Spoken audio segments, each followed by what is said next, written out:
Pronto. Boas noites, minhas queridas amigas, meus queridos amigos. É com grande alegria, com grande satisfação que damos início a mais uma prédica positiva. Hoje é dia 13 de Homero de 172, ou dia 10 de fevereiro de 2026.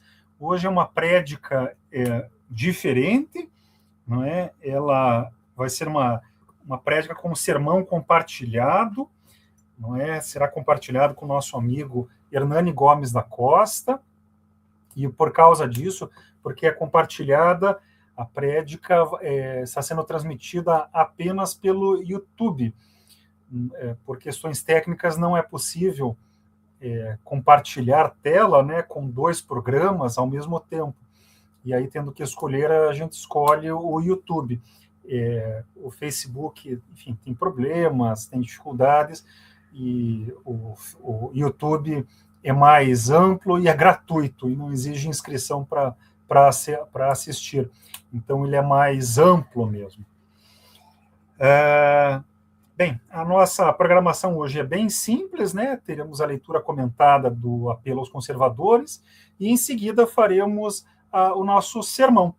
Mas temos que começar do começo. Então, o amor por princípio e a ordem por... em nome da humanidade, desculpe-me.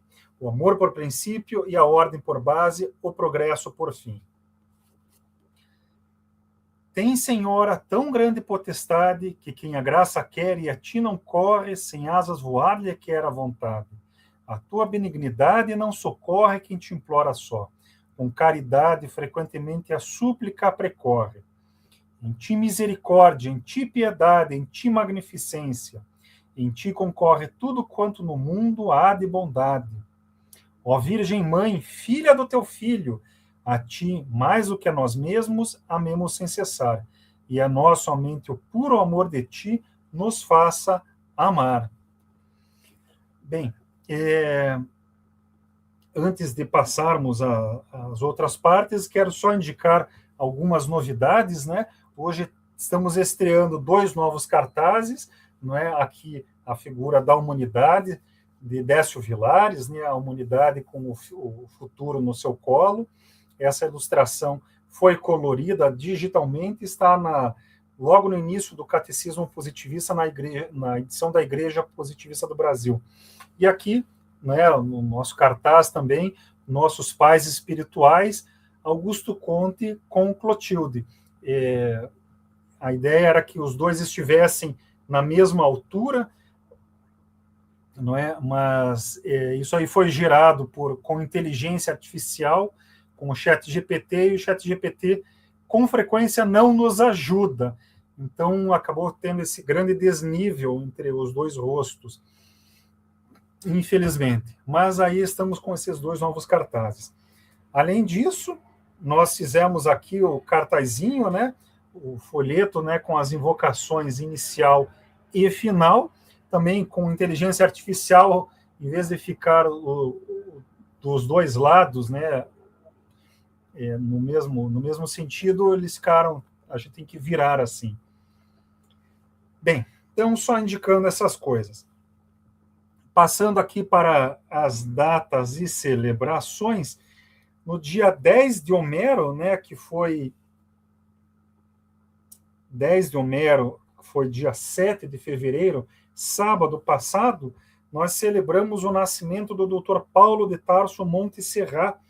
Ele nasceu em 1923, portanto, há 103 anos, nós celebramos aí 103 anos de nascimento do Dr. Paulo de Tarso. O Dr. Paulo de Tarso era paulista de nascimento, mas fez toda a carreira aqui em Curitiba, no Paraná. Era médico, psiquiatra, psicólogo, dedicou a vida inteira ao acompanhamento, ao aconselhamento dos seres humanos, era positivista militante, era membro da Igreja Positivista do Brasil, não é? Todo mês fazia o percurso de ônibus entre Curitiba e o Rio de Janeiro para fazer uma prédica no Rio de Janeiro. Além disso, nos outros domingos, ele participava das atividades do Centro Positivista do Paraná. Então, a saudosa memória do Dr. Paulo de Tarso. Além disso, nós estamos no mês de Homero, não é? O mês de Homero é o segundo mês do calendário positivista, não é? É dedicado à arte antiga, não é? A arte antiga. Nós já estamos na segunda, indo para o término da segunda semana do mês de Homero. Na semana passada, aliás, faltou comentar isso, na semana passada nós tínhamos programado aqui a prédica, mas tivemos um problema médico.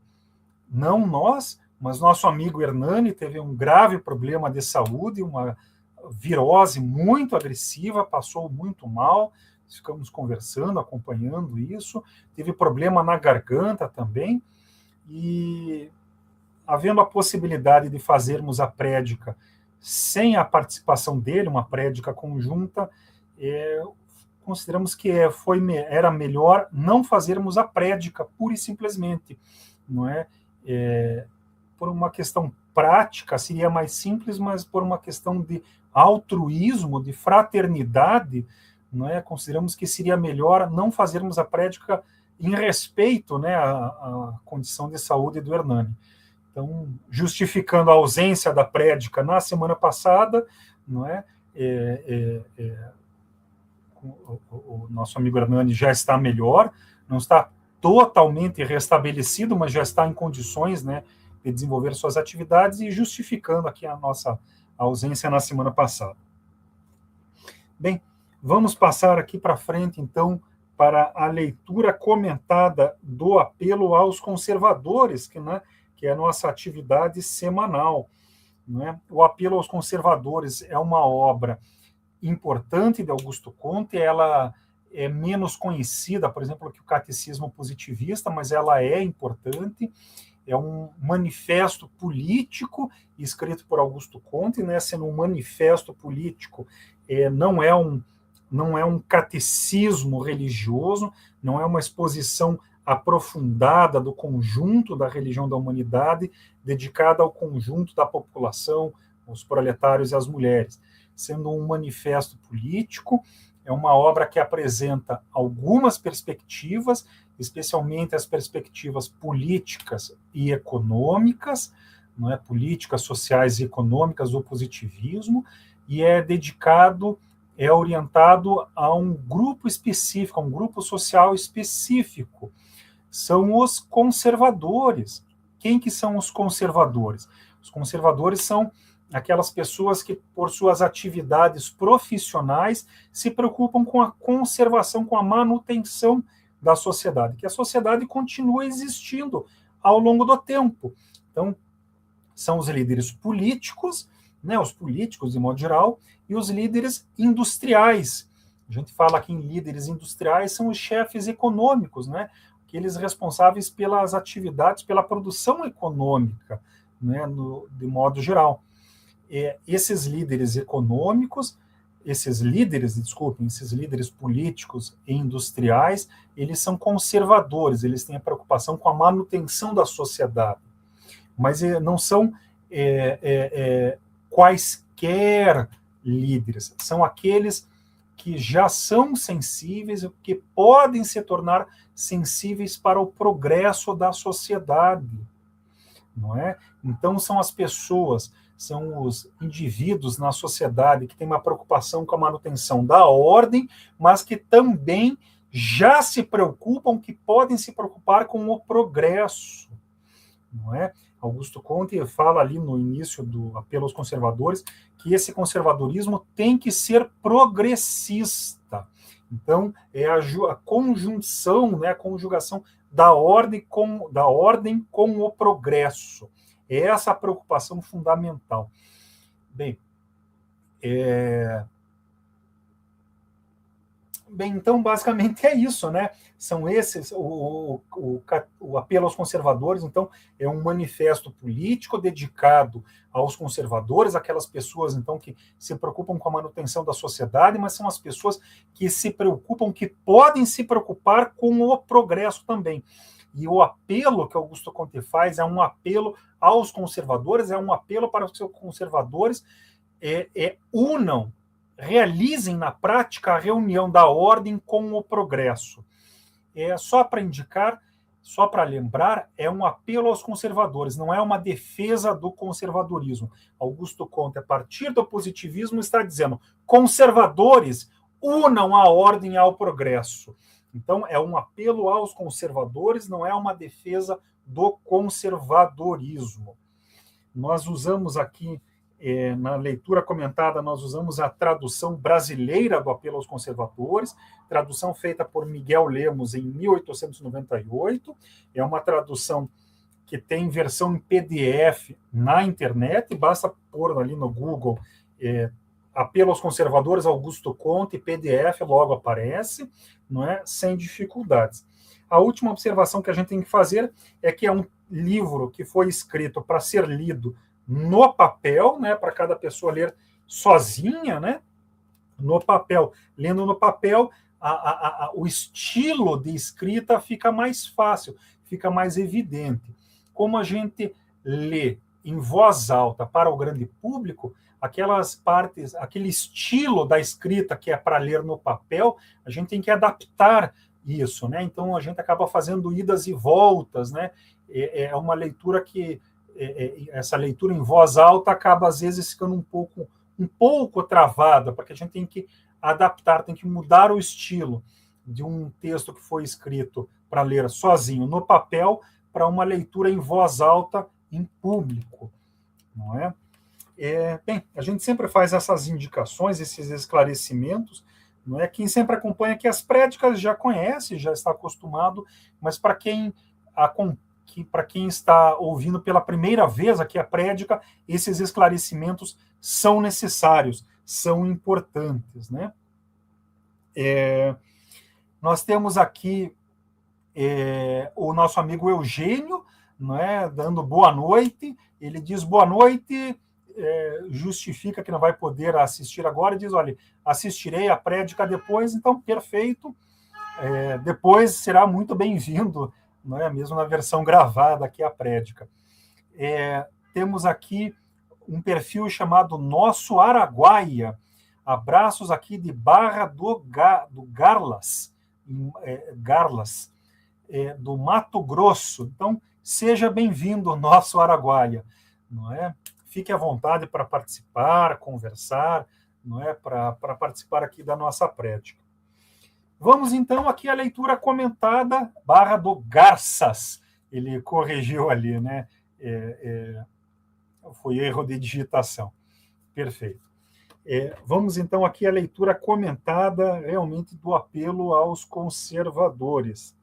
Nós estamos no segundo capítulo do apelo, né? A segunda parte, que é a postura dos positivistas em relação aos retrógrados, em relação aos teológicos, não é?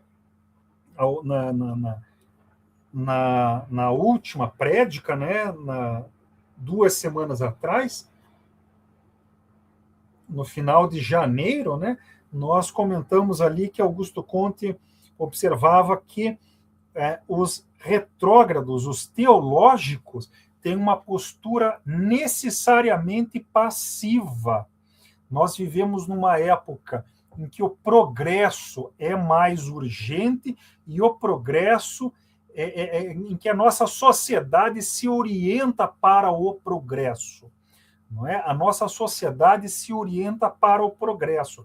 Como os retrógrados se preocupam mais com a conservação, com a ordem, e como as propostas dos retrógrados, dos teológicos, são propostas retrógradas relativas ao passado, são propostas contrárias ao progresso, como elas afirmam uma ordem que já deixou de existir.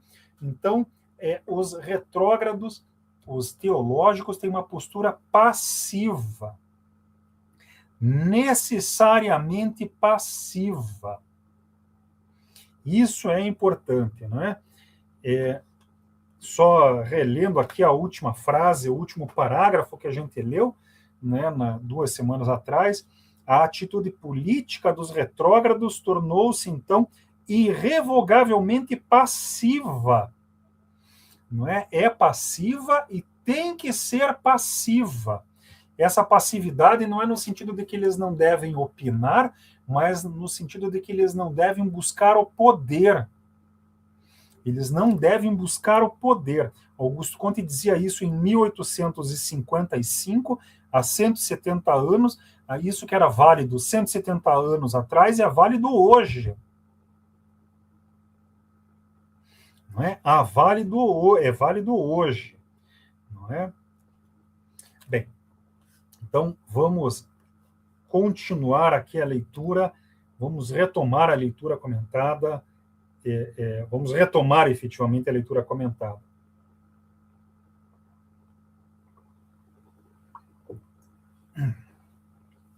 Desde o início da Revolução Moderna, né, desde que a Idade Média acabou, o regime ocidental, o Ocidente, tem se desprendido abertamente dos laços da Idade Média, tem se desprendido abertamente da moralidade, da organização social da Idade Média, renunciando à longa luta entre o catolicismo e o islamismo.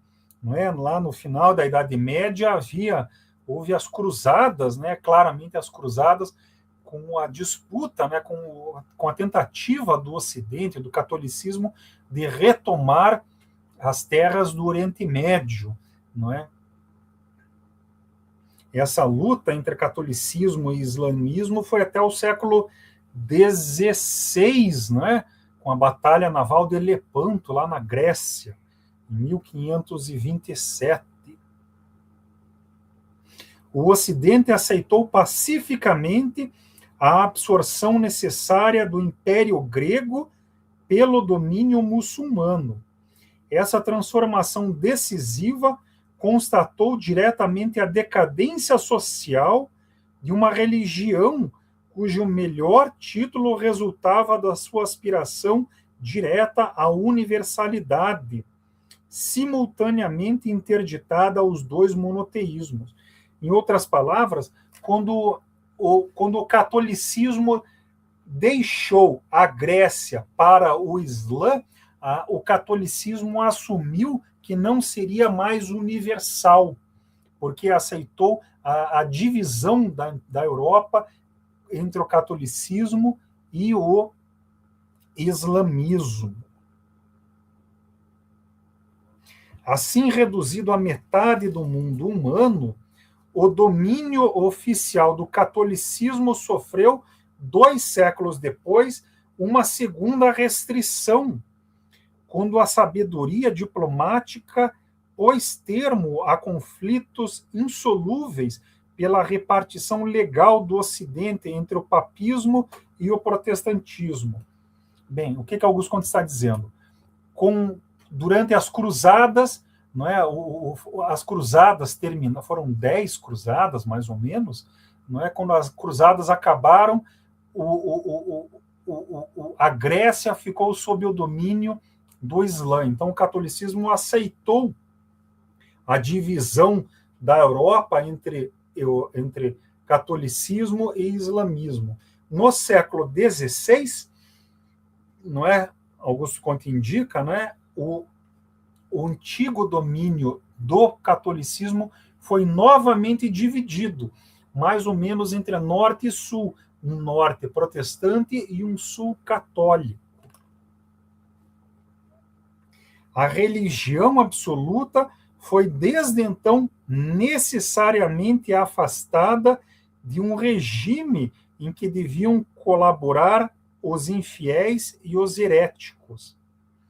E aqui Augusto Conte ainda indica que essa divisão, né, da Europa entre católicos e protestantes, essa divisão passou por muitas guerras, muitos conflitos, mas esses conflitos foram encerrados graças à habilidade política prática dos diplomatas, não é? As guerras de religião, elas terminaram graças à atuação temporal política dos diplomatas, né, com a famosa Paz de Westfália, no século XVII.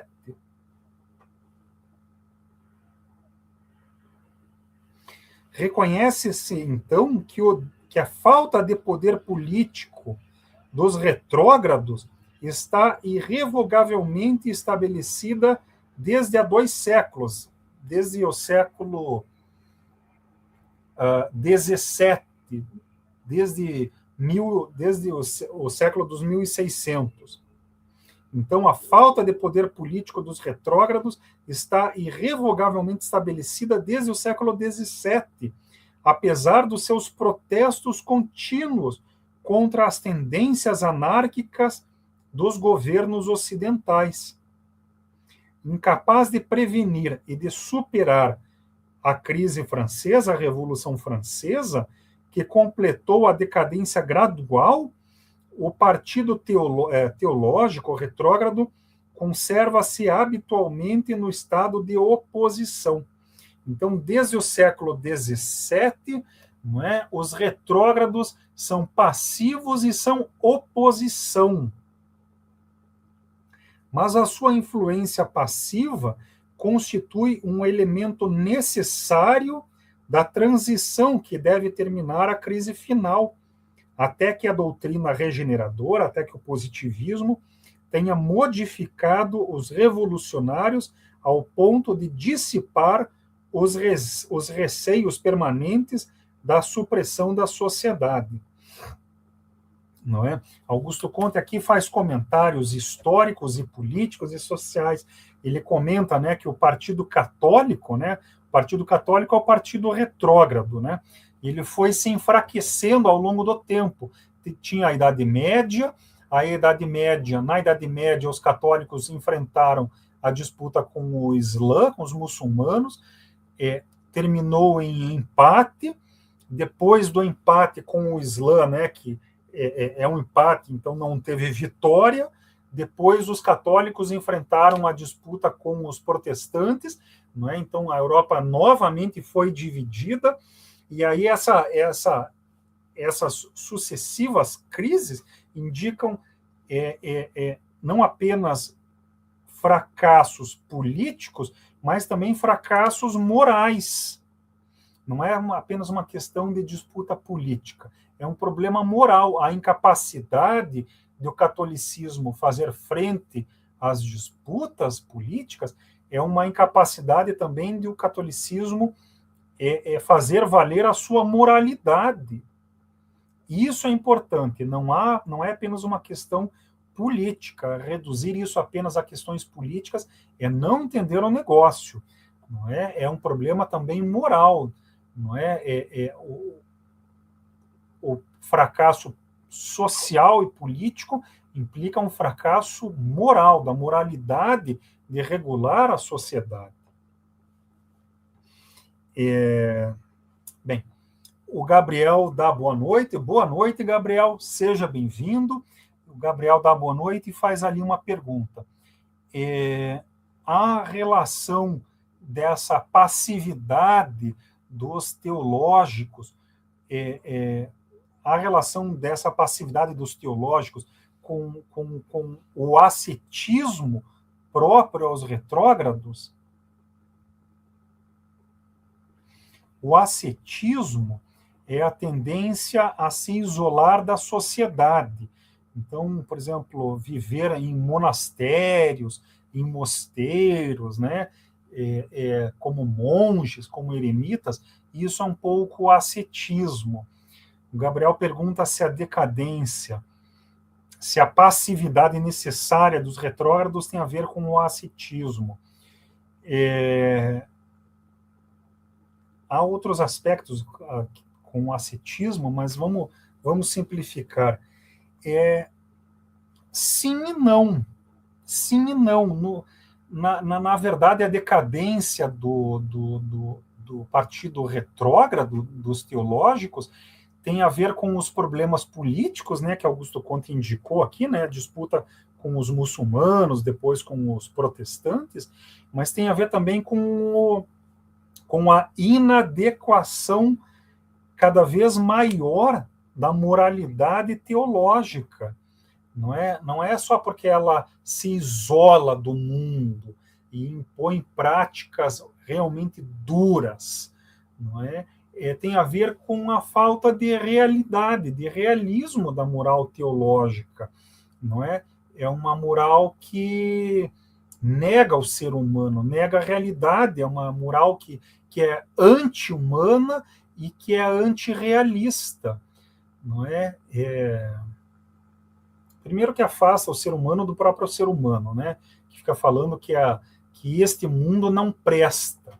Bem, nós queremos viver neste mundo, queremos ser felizes neste mundo. Isso por um lado. E por outro lado, é uma moralidade que não é realista, é aquele negócio. Depois que Benjamin Franklin inventou o para-raios, não precisa mais ficar rezando para Santa Catarina para evitar os raios, ou ficar rezando para Tupã, ou para Júpiter, ou para Zeus, para não caírem raios em cima de nós. Existe o para-raios atrai, não é o raio, não é? É claro que não conhecer, não se lembrar do para-raios é uma ótima forma de estimular a ignorância, né, e a teologia. Mas o fato é esse, né? A moralidade teológica é inadequada para o ser humano, ela é imoral, é irreal e imoral. Então, Gabriel pergunta ali se essa passividade, essa decadência da teologia tem a ver com o ascetismo. De maneira indireta tem, não é? Não é com o ascetismo em si, é com a moralidade, com a forma de viver no mundo, né, própria ao ascetismo. Esse é o problema, né? Bem, vamos ali na sequência.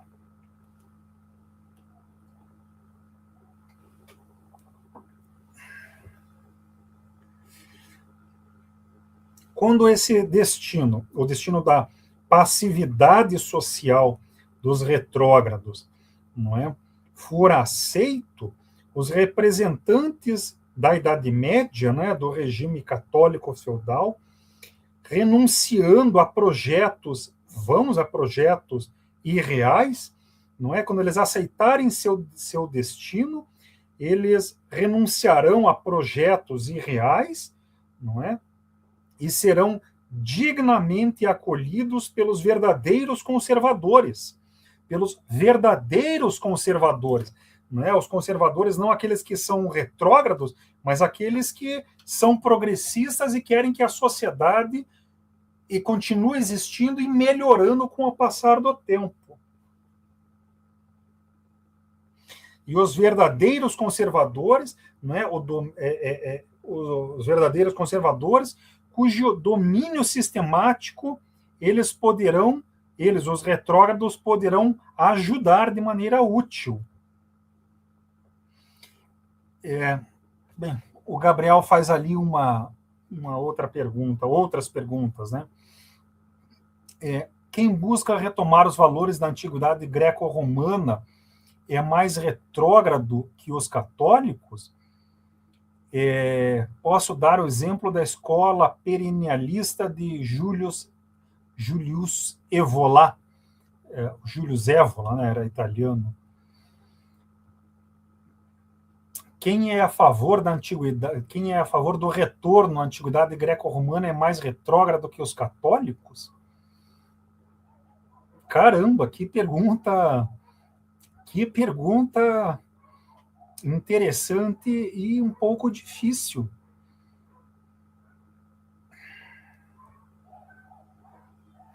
Eu acho que sim. Retornar à antiguidade greco-romana é ser mais retrógrado que querer voltar à Idade Média. É mesmo sim, Gabriel. É sim. Porque a Idade Média, ela se constituiu a partir da síntese. A Idade Média, ela se desenvolveu a partir da síntese realizada por São Paulo. A síntese operada por São Paulo, né, a criação do catolicismo, se baseou a partir das contribuições gregas e romanas, não é? Além disso, a Idade Média desenvolveu muitos atributos importantes. Acabou com a escravidão, emancipou as mulheres, desenvolveu a moralidade. Voltar à antiguidade greco-romana, primeiro tem que definir se é voltar à Grécia ou a Roma, não é? O que faz muita diferença. Mas voltar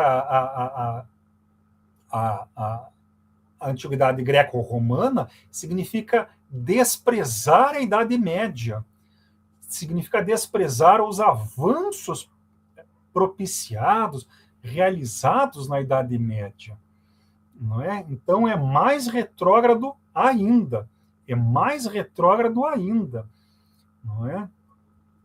Sem contar que voltar para a Idade Média, voltar para a antiguidade greco-romana, de novo, temos que decidir se é para voltar para a Grécia ou para Roma. Mas, enfim, além de desprezar os avanços da Idade Média, avanços efetivos, ainda despreza os avanços da modernidade, né? Então é cada vez mais radical aí a retrogradação. E há muitos outros aspectos aqui que eu não citei, né, que são desprezados nisso. Que pergunta interessante, Gabriel. Muito interessante mesmo. Bem, retomando aqui. Então, né, diz ali Augusto Conte, quando os retrógrados assumirem que são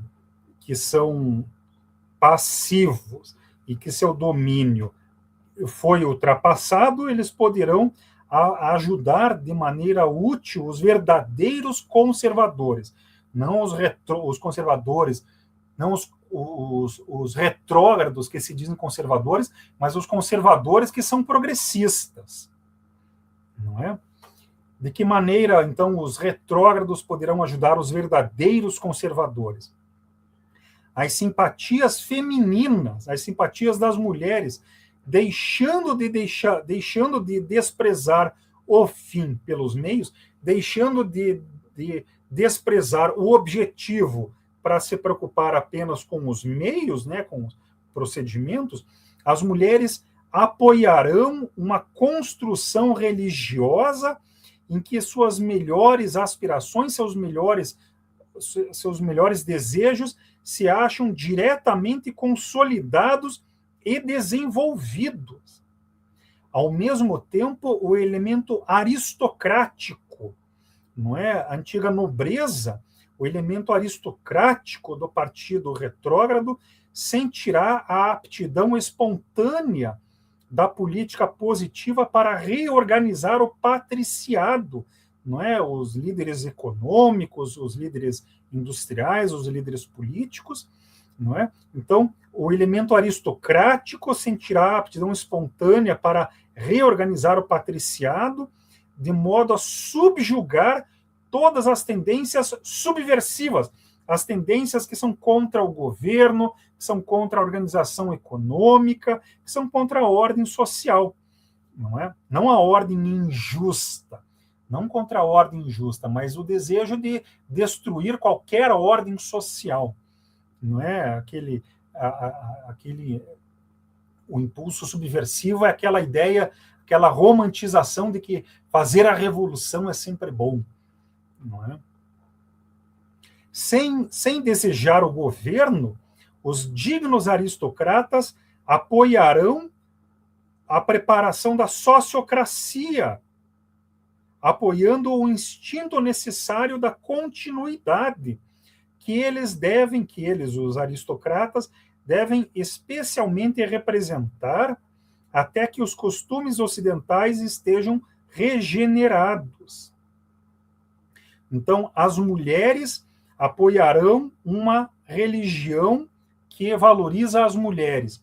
Os aristocratas, deixando de lado toda a pretensão de ter o governo, os aristocratas ajudarão o apoio, apoiarão o esforço para regenerar os líderes políticos e industriais, não é? Mantendo o espírito de continuidade e o espírito de nobreza, de responsabilidade.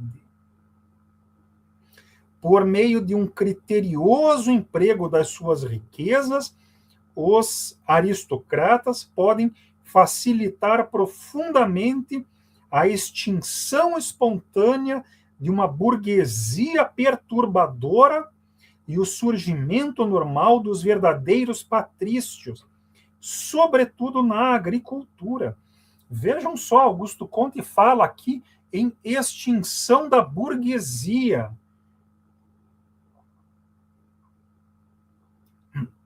Augusto Comte fala aqui que o patriciado não é a burguesia, que a burguesia deve ser extinta. Se o patriciado não é a burguesia, o que é o patriciado?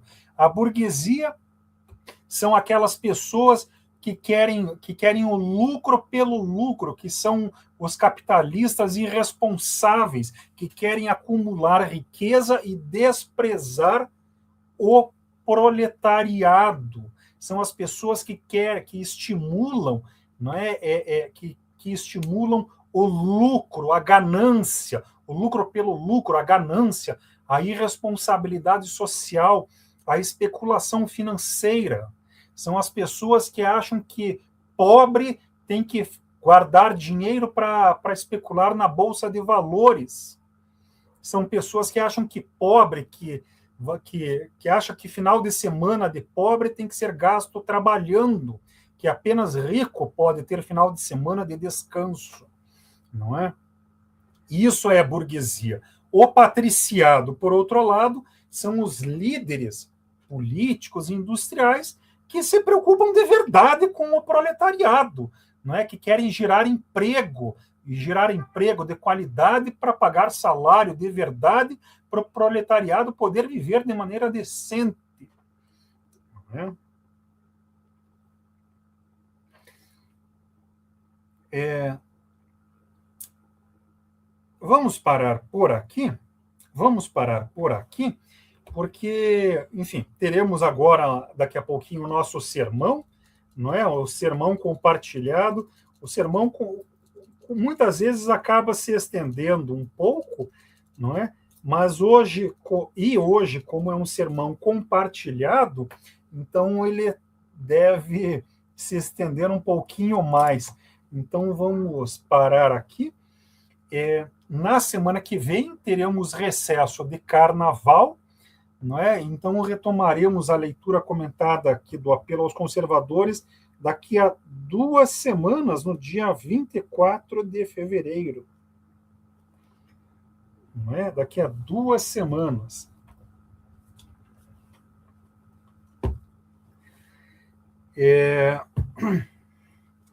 Bem, dando continuidade aqui, não é? Nós vamos fazer aqui as nossas exortações.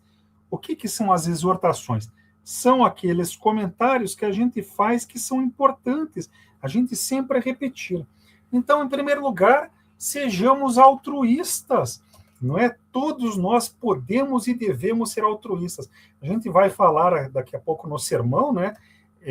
Sobre a humanidade, sobre essas questões, enfim, sejamos altruístas. A lei da felicidade é a gente se dedicar aos outros, é nós sermos altruístas, é nós sermos generosos, é a gente ter boa vontade, é a gente cuidar dos outros. E para cuidar dos outros,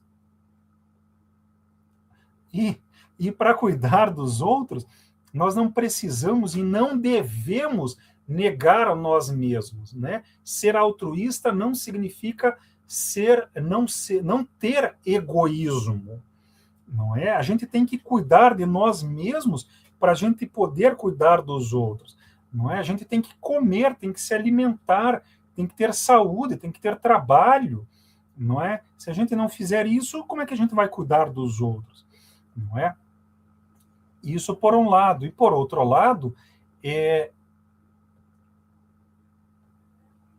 quando nós temos o nosso próprio egoísmo, quando a gente cuida de nós mesmos, nós podemos e devemos orientar esse nosso egoísmo pelo altruísmo. Por exemplo, a alimentação, não é? A alimentação, a gente tem que comer apenas o suficiente para manter o corpo em boas condições. Então, comer com uma dieta balanceada, variada, com qualidade, mas apenas a necessidade, apenas aquela quantidade para a gente continuar existindo, para a gente ficar bem.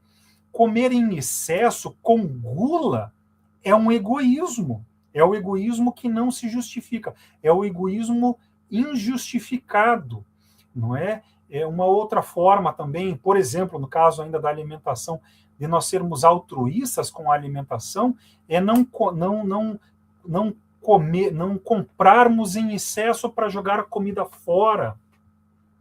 É comprarmos comida de qualidade, é comprarmos comida de produtores que não usam agrotóxicos, é comprar comida que não explora, que não é produzida explorando o trabalho escravo, e assim por diante. É comprar comida que, se alguém está passando fome, a gente dar a comida para essa pessoa, não é? Sobrou comida, não é? Em vez de jogar fora, prepara ali um farnelzinho e distribui, não é? Então, sejamos altruístas. Aliás, e quando a gente faz isso, quando a gente orienta o nosso egoísmo pelo altruísmo, nós somos felizes. A felicidade está nisso. A felicidade é isso. Cuidar dos nossos parentes, nossos filhos, nossos cônjuges, marido, esposa, nossos filhos, nossos primos, nossos pais, nossos avós, nossos netos, eu já falei sobrinho, nossos vizinhos, nossos animais de estimação, não é? Nossos colegas de trabalho, não é? As pessoas que a gente vê na rua, cuidar disso tudo, isso tudo é a felicidade. Isso tudo traz a felicidade. Então, sejamos altruístas. Além disso, façamos orações. A oração positiva é um exercício ativo de meditação. A gente para o que está fazendo, respira profundamente, inspira o ar, expira, acalma, relaxa, e nesse exercício de respiração, a gente se lembra, não é, das pessoas que são importantes para nós. Augusto Conte falava nos nossos anjos, né? No caso dos homens, nossa mãe, nossa esposa, nossa filha, ou nossa avó, nossas primas, nossas sobrinhas, e assim por diante. No caso das mulheres, a mãe, o marido, o filho, parentes, né, que possam substituir. A gente se lembra na oração positiva de quem é importante para nós, não é? E aí a gente faz um exercício de gratidão, né, de reconhecimento, um exercício ativo de gratidão. A gente diz obrigado, vocês são importantes, nós precisamos de vocês. Ao fazer isso, a gente diz que nós somos incompletos, que nós somos limitados, que nós somos imperfeitos e que a gente precisa dos outros e que a gente tem que melhorar. Então, isso é um exercício de gratidão, de altruísmo e de controle do egoísmo. Augusto Conte recomendava 3 orações todos os dias. Ao acordarmos, antes de deitar, e uma pausa no meio do dia. Então, a oração positiva é um exercício para calibrar e recalibrar o altruísmo, para a gente se afastar da briga, da discussão, da tensão, do nervosismo, para a gente se lembrar, né, do que importa na vida. Não é? Bem, nós somos a Igreja Positivista Virtual, eu sou o sacerdote Gustavo Biscay de Lacerda. Como igreja positivista, nós temos os sacramentos da humanidade. Os sacramentos são aqueles momentos importantes na vida de todos nós, são momentos tão importantes que têm que ser celebrados por cada um de nós, pelas nossas famílias, pelos nossos amigos e pela humanidade. Então, o sacerdócio da humanidade celebra esses momentos. O nascimento de uma nova pessoa, né, a adoção de uma nova pessoa, o casamento, a aposentadoria, a transformação, que é a morte, não é? São 9 sacramentos. Quem quiser a celebração dos sacramentos, entre em contato conosco.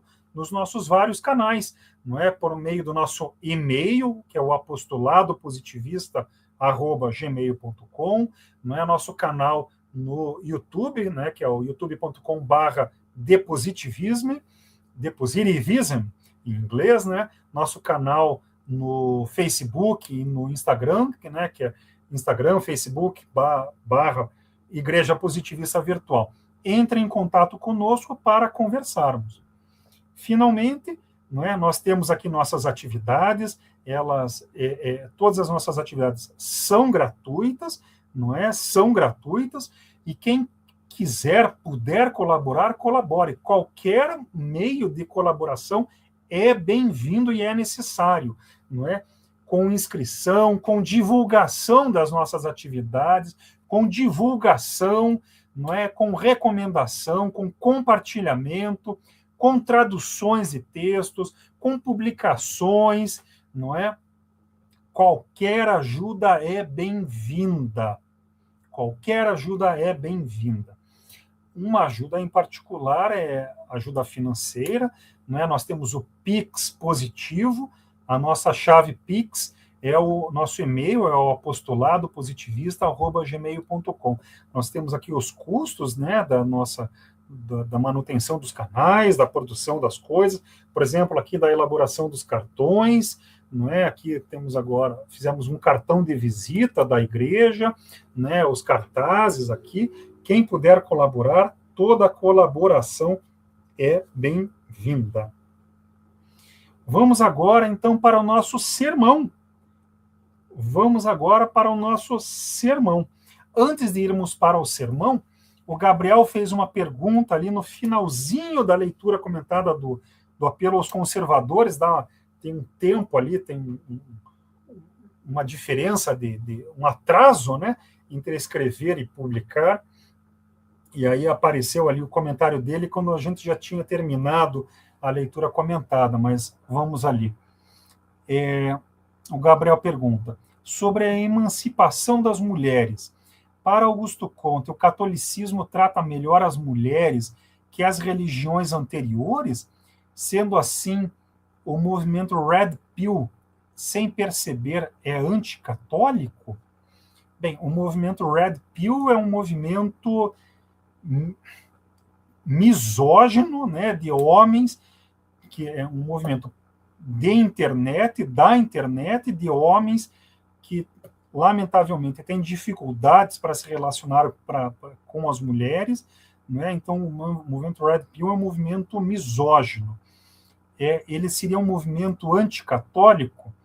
Bem, o catolicismo, a emancipação das mulheres realizadas na Idade Média, nós temos que entender como é que se dá essa emancipação. Não é exatamente emancipação, é valorização das mulheres, não é? É valorização das mulheres. E não foi ao longo de toda a Idade Média, não é? O catolicismo foi fundado por São Paulo.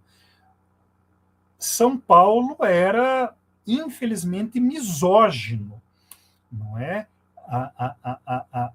A teologia paulina é misógina, é contrária às mulheres. Apesar de ter ali uma certa valorização de Maria, não é? De modo geral, é contra as mulheres. A valorização das mulheres se dá a partir de São Bernardo de Claraval, já lá pelo século XI, XII, não é? Mais para frente, bem para frente, não é? São Bernardo substitui a figura do Cristo pela figura de Nossa Senhora. E é aí que nós temos uma valorização das mulheres, não é? Então, não é uma valorização do catolicismo em geral, é uma valorização a partir de São Bernardo com a figura de Nossa Senhora, com a valorização de Nossa Senhora quando se substitui, não é, Jesus Cristo pela Nossa Senhora, por Maria. o Red Pill seria anticatólico? É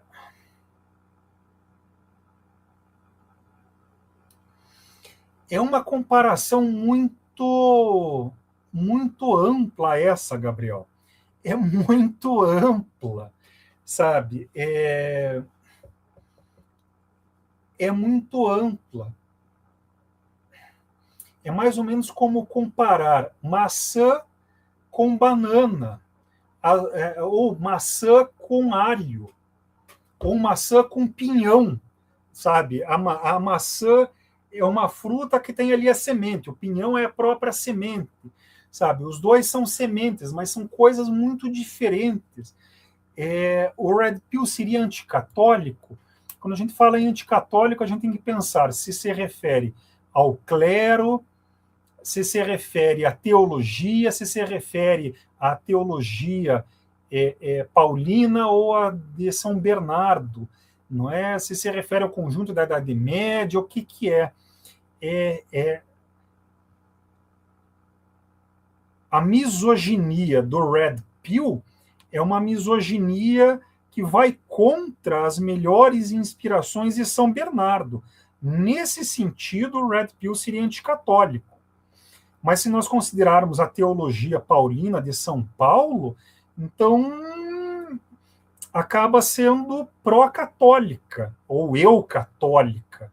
Então, mas é que o Red Pill é um movimento moderno, contemporâneo, não é? E é ultra tecnológico, é digital, é da internet. Quando a gente fala em catolicismo, a gente pensa lá em Idade Média. São ambientes muito diferentes, são mentalidades muito diferentes.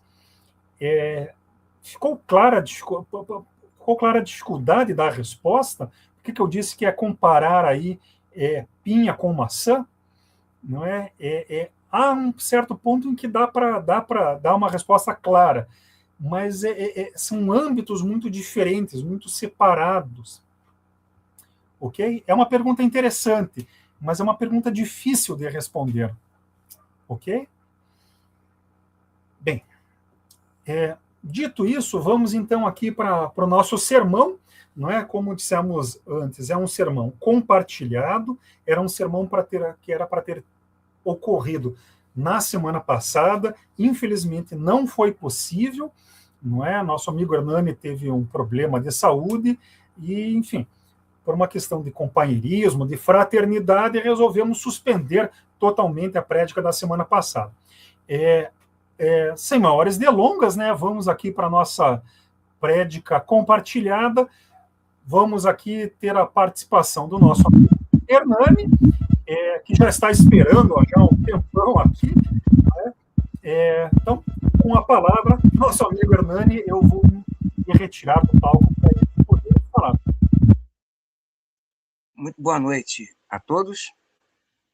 Essa é a prédica de título A Definição Geral de Deus e a Deificação da Humanidade.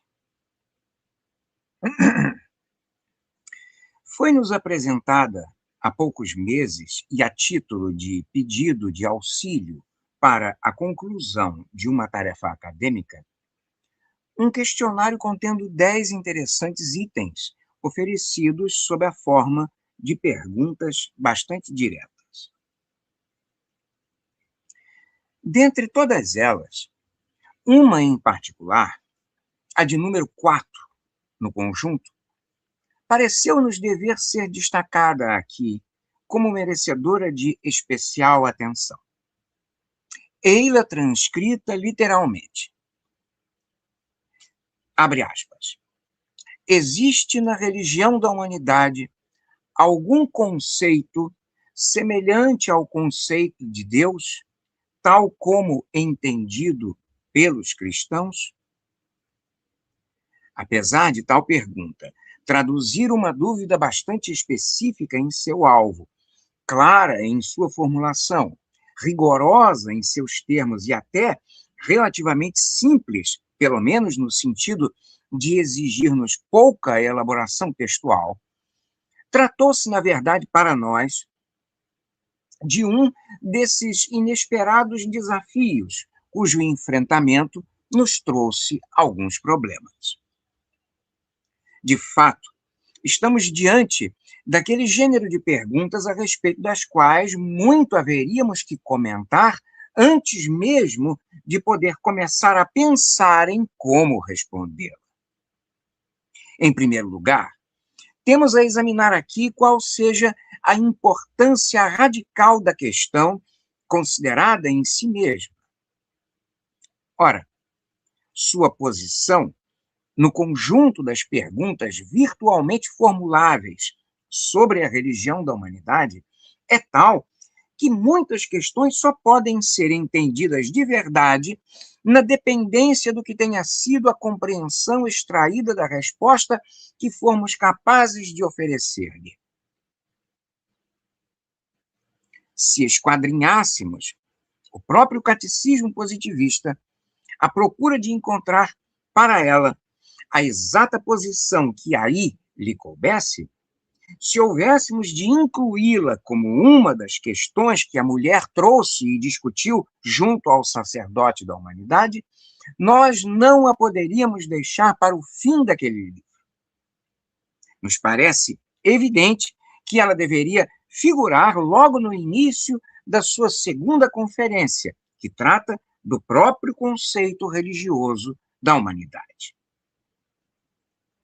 A pergunta, pois, é daquelas que nos oferecem uma ótima chance de desenvolver um ponto fundamental da nossa doutrina, a saber, a questão da deificação da humanidade.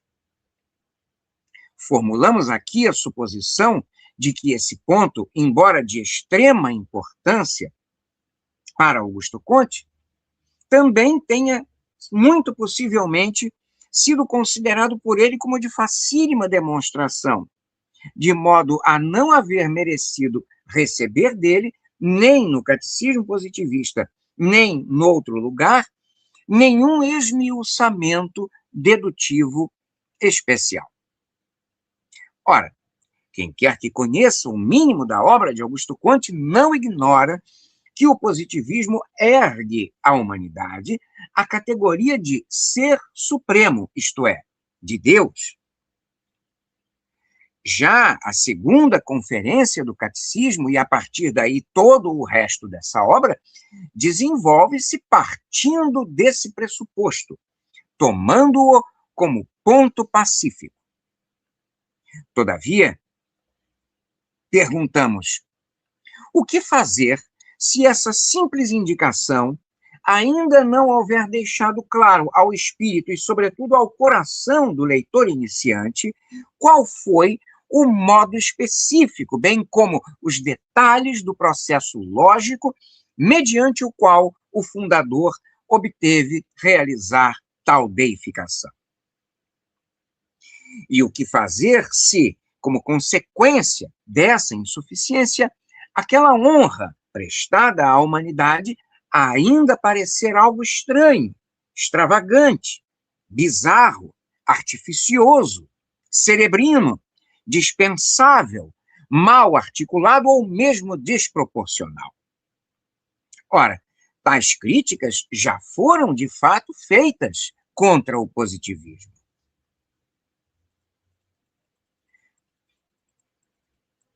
Mas se, por um lado, é certamente a falta de veneração que nos deve fazer compreender e lamentar o que tenha sido a maior parte de tais críticas, devemos, por outro lado, convir em que a deificação de algo está bem longe de corresponder, mesmo sob a forma emocionalmente diluída de simples expressão teórica, a um processo óbvio.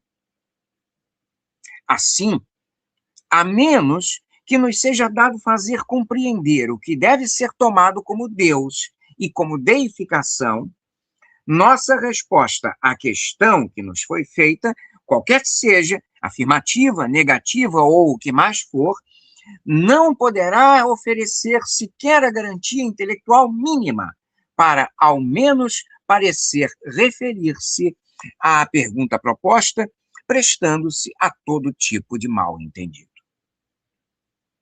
Não há, pois, que iludir o problema, apresentando-o como se já houvesse entre nossos mais prováveis interlocutores e nós algum acordo tácito a respeito do que se deve compreender pelos conceitos de humanidade, divindade e de deificação.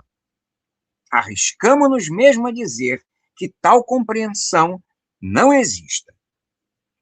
Precisamos, pois, providenciá-la e urgentemente, não mais deixando a questão tal como se encontra na obra do nosso mestre, apenas subentendida por ele. Acrescente-se a isso que os sentimentos envolvidos em algo, como uma deificação, encontram-se hoje cercados de vários obstáculos, ainda maiores, mais numerosos e diversificados do que aqueles com os quais o próprio Augusto Comte precisou lidar e superar, inclusive em si mesmo. E não estamos sequer nos referindo aqui ao típico repúdio com o qual sempre poderemos contar vindo dos nossos adversários teológicos. Se quanto a esses últimos a nossa deificação da humanidade não lhes pode senão parecer profanatória, idólatra e sacrílega, se não pode, pois, estar reservado a nós, senão o pior dos julgamentos, vindo daqueles que advertem, maldito é o homem que confia no outro homem, temos, sobretudo hoje, de temer e combater antes disso o que é, fora dos círculos teológicos, o paralelo agravamento do que chamaríamos de disposições anti-humanidade, sintetizadas todas no horroroso slogan cada vez mais perigosamente entranhado entre os proletários e mesmo entre as mulheres. Abre aspas. A humanidade não presta. Fecha aspas. Trata-se aqui de todo um estilo de pensamento que o nosso meio cético, individualista, materialista e competitivo alimenta, e que lança cada um de nós a uma luta aberta e permanente contra a própria espécie à qual pertencemos. Esses pessimistas, dentre os quais não faltam agnósticos e ateus, selecionando apenas o quanto os seres humanos já fizeram de pior e fingindo não encontrarem em meio a tudo aquilo nenhuma dignidade, nem no que foram as reações bem-sucedidas de nossa espécie na batalha. Olá, tivemos um problema de interrupção, o sinal falhou, vamos voltar aqui. Ele vai chamar, vai voltar a chamar. 15:16, ele já está retornando a... Já voltamos aqui à transmissão, Hernani. Retomou a transmissão? Sim. Pode voltar a falar normalmente. Eu posso, então, voltar a falar a partir do ponto em que eu terminei, é isso? Não, um pouquinho antes. Quando se falou ali que se falou das críticas cerebrinas ao positivismo. A partir Perfeito. dali. Vamos lá.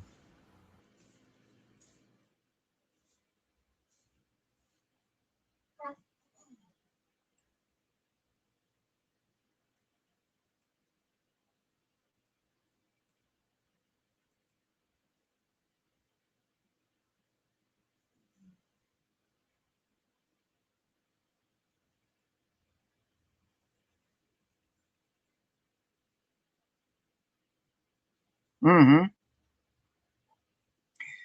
Todavia, perguntamos o que fazer se essa simples indicação ainda não houver deixado claro ao espírito e, sobretudo, ao coração do leitor iniciante qual foi o modo específico, bem como os detalhes do processo lógico mediante o qual o fundador obteve realizar tal deificação.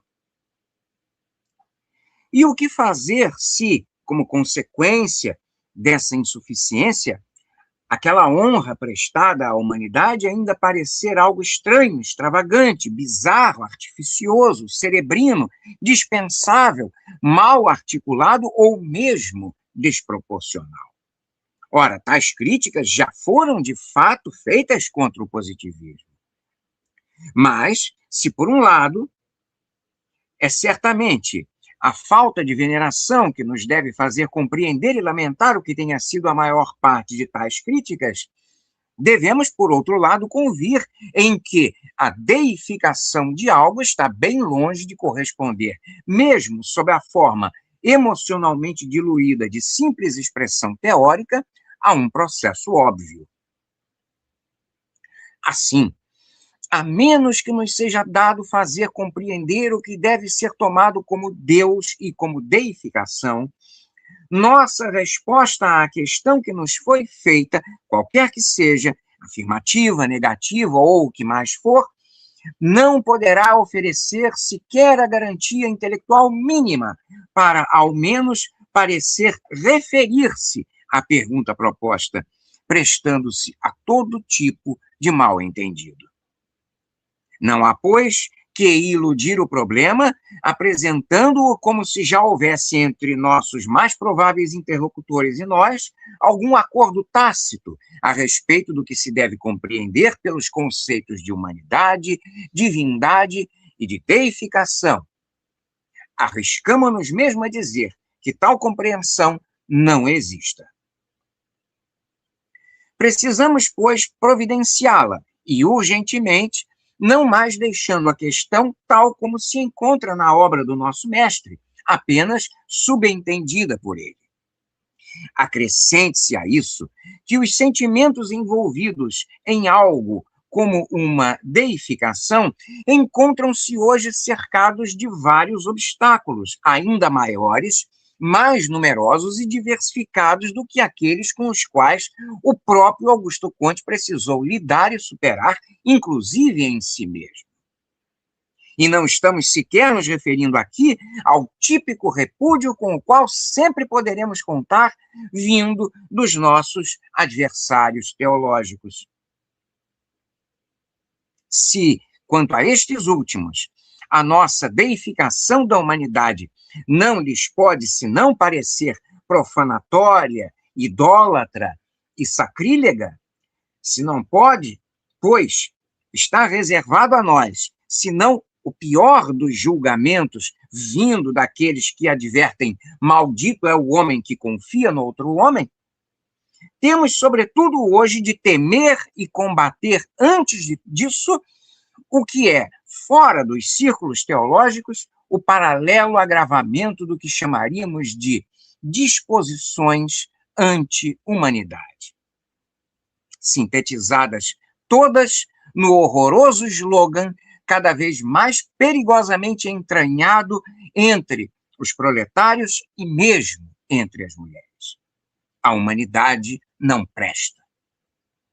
Trata-se aqui de todo um estilo de pensamento que o nosso meio materialista e competitivo alimenta e que lança cada um de nós a uma luta aberta e permanente contra a própria espécie à qual pertencemos.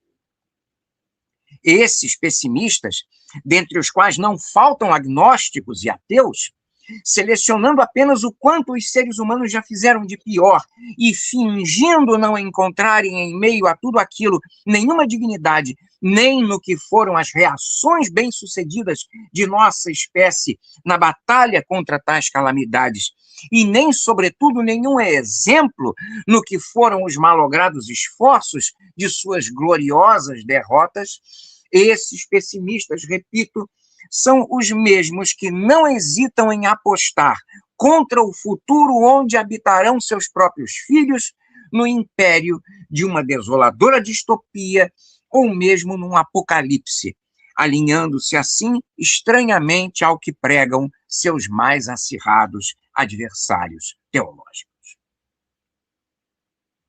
Além mesmo dessas disposições anti-humanidade mais ou menos generalizadas, A ideia de deificação torna-se de difícil compreensão em virtude também de um outro problema, este de natureza mais pedagógica.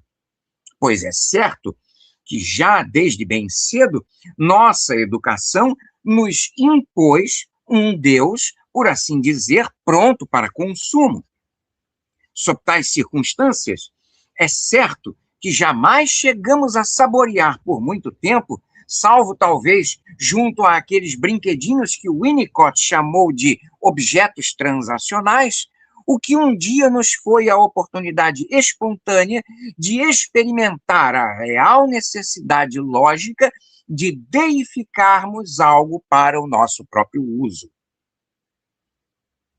Tal curto privilégio, nos tendo sido reservado apenas a primeira fase do nosso fetichismo pessoal, permanece na enorme maioria de nós sepultado no esquecimento sob aquilo que a psicanálise denomina amnésia infantil, cabendo somente à nossa doutrina o trabalho de revertê-la e, doravante dela, poupar as próximas gerações, resgatando para a vida essa fase essencial do nosso desenvolvimento moral e devolvendo-lhe seu devido e sistemático respeito.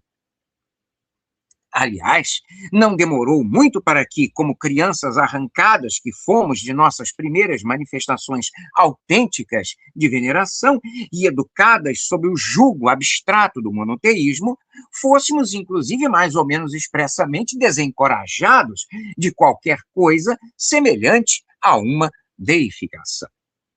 Eis, enfim, o que nos parece constituir todo o peso das nossas dificuldades ao tentar responder àquela questão, bem como o peso do que para nós representa a importância mesma da pergunta que nos foi proposta.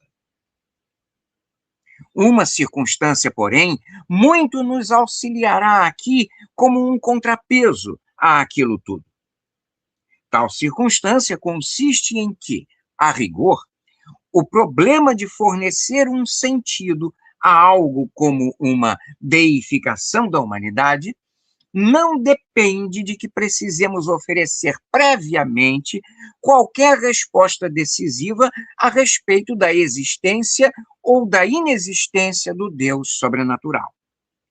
De certo, possuímos para nós o que tomamos como as nossas próprias respostas acerca da inexistência de tal entidade, mas o ponto a considerar aqui é que não haverá de modo algum sequer a necessidade de mencioná-las.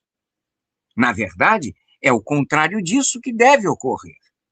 Para justificar o que pode ser nossa deificação, só o que precisaremos fazer será substituir o problema filosófico da existência de Deus, que, aliás, trazido a esse debate apenas mascararia a natureza da questão, pelo problema léxico e lógico da definição verdadeiramente geral do que devemos entender por um Deus. Nada mais ser-nos-á exigido aqui além disso. Não se tratará, portanto, de estabelecermos qualquer tabela de comparação na qual contrapuséssemos a fé em Deus à fé na humanidade, tal como o que se poderia mais ou menos esperar de um debate entre teólogos de religiões diferentes. Trata-se aqui, ao contrário, de fazer compreender o que seja a execuibilidade intrínseca da deificação da humanidade, de modo a proporcionar, ainda mesmo àqueles que continuarem apegados à fé sobrenatural, o que seja o óbvio de nossa própria posição como positivistas nessa questão. Tal recuo estratégico oferece ainda outra vantagem. Se nos for possível fazer perceber que o processo mental que nós, positivistas, utilizamos para formar uma definição geral de um conceito qualquer é ele mesmo, exatamente aquele processo por meio do qual qualquer pessoa se serve ao formular ela própria uma definição geral, ficará evidente o bom caminho, o caminho comum em que estamos guiando o nosso raciocínio. ficará ao menos fora de dúvida que não estamos raciocinando ao nosso jeito, mas que só estamos extraindo consequências novas daquilo mesmo que o nosso interlocutor sempre reconheceu como seu, como o que ele próprio faz ao pensar do jeito como pensa. Ora, em nossa argumentação, ser-nos-á inclusive exigido isso, que nós não façamos nada além de acompanhar para e passo as mesmíssimas regras de pensamento utilizadas por aqueles que nos ouvem, pois só assim teremos encontrado o necessário vínculo compartilhado em comum e agora também em pleno espírito de confraternização filosófica. Será gravitando em torno desse vínculo que nós nos permitiremos realmente construir todo o diálogo sobre essa grave questão. Por fim, isso haverá de mostrar-se importante, tendo-se também em vista qual será a resposta, em aparência tão desconcertante, que teremos a apresentar ao fim desse ensaio. De fato, podemos nos adiantar desde já quanto a ela. Nossa resposta à pergunta, abre aspas, existe na religião da humanidade algum conceito semelhante ao conceito de Deus, tal como entendido pelos cristãos, fecha aspas, precisará, infelizmente, ser dada nos termos de um daqueles irritantes sim e não. Modelo de resposta considerado muitas vezes, e não sem certa razão, como um recurso suspeito, peculiar a digressões vagas ou evasivas, mero estratagema usado ou para acobertar a ignorância ou para esquivar-se de algum comprometimento indesejável. Ora, se a principal dificuldade a superar aqui reside na justificação que teremos de apresentar a respeito do modo como conceituaremos de Deus e deificação, isso nos deveria sugerir a que começássemos o argumento por deslocar o foco de nossa atenção para o próprio processo básico, por meio do qual a mente humana chega a definir algo. Uma vez que é o produto desse processo, aquilo de que nos serviremos imediatamente em seguida.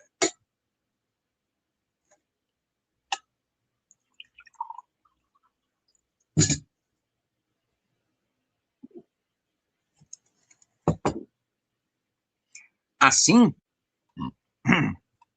nada mais justo do que iniciarmos o argumento pela seguinte questão: como pode vir a ser formada pelo entendimento humano uma definição geral qualquer? Ou por outra, em que consiste e como se dá o processo de composição mental por meio do qual nossa subjetividade chega a elaborar para seu uso a definição geral de algo, seja lá o que for? Para quem deseja um exame aprofundado disso, indicaremos aqui o excelente livro Definições de Leônidas Hegenberg. Nos estreitos limites, porém, de nossa apresentação, caracterizaremos uma definição como geral da seguinte maneira: uma definição torna-se geral na medida em que vai, por meio de progressivas abstrações, perdendo ou antes pondo de lado, uma a uma, suas diversas especificidades. Quando, uma vez submetida a tal processo, a definição chega, por fim, a realizar tal expurgo até o ponto de mostrar-se capaz de reunir a si, em seu enunciado, apenas o que existe de comum à totalidade dos casos particulares possíveis do objeto a que esteja se pretendendo definir, ei-la aí alcançando, enfim, o máximo de abrangência em relação ao seu correspondente conceito. É quando, e apenas quando, então, nós a designamos como uma definição geral. Compreende-se, porém, que, como a abstração a que nos referimos, essa subtração de especificidades, seja algo que possa dar-se por partes, gradual e progressivamente, então as definições de um mesmo conceito comportem diversos níveis de generalidade. Será, portanto, necessário a quem nos ouça ter em mente que, quando falarmos aqui de uma definição geral, estaremos apenas nos servindo de uma locução abreviada do que seria essa mesma ideia expressa mais detalhadamente. Estaremos falando de algo que poderia ser melhor traduzido como a definição mais geral possível em comparação com as demais que também poderiam ter sido feitas daquele mesmo conceito básico e assim apresentadas. Isto posto, poderemos agora avançar outro passo, buscando compreender como é que se chega a formular, a partir daí, uma definição verdadeiramente geral de Deus. Para isso, precisamos realizar duas coisas. Transformar essa nossa primeira definição, essa primeira noção de definição geral, numa espécie de protocolo funcional. E, em seguida, 2, aplicá-lo diretamente ao caso da formulação de uma definição geral de Deus. Ao fazermos isso, teremos já o que podemos tomar como um primeiro esboço de conceituação. Conceituação essa, sem dúvida, ultra abstrata e que, a rigor, ainda não nos proverá de informação alguma, propriamente dita, mas que, por isso mesmo, muito nos servirá como base folgada para todos os nossos ulteriores desenvolvimentos. Desenvolvimentos estes que consistirão, então, em inserir-lhe algum conteúdo próprio. Tal protodefinição de Deus, posta do modo mais simples, assume a seguinte forma: Deus é o que há de comum a todos os deuses. Em outras palavras, só o que nos pode servir para definir qualquer Deus é o que houver de comum a cada ideia particular que dele se fez, que se faça e que ainda se venha a fazer. Ou, por outra, Deus só pode ser definido em termos verdadeiramente gerais pelo que há de comum a cada ideia que já tenha sido, seja ou ainda possa ser formulada dele. Devemos, de passagem, agora frisar o seguinte ponto: ao chegarmos ao conceito de Deus como o que há de comum a todos os deuses, isso não resultou em absoluto de nenhum procedimento mental exótico, ideológico, positivista, exclusivamente nosso.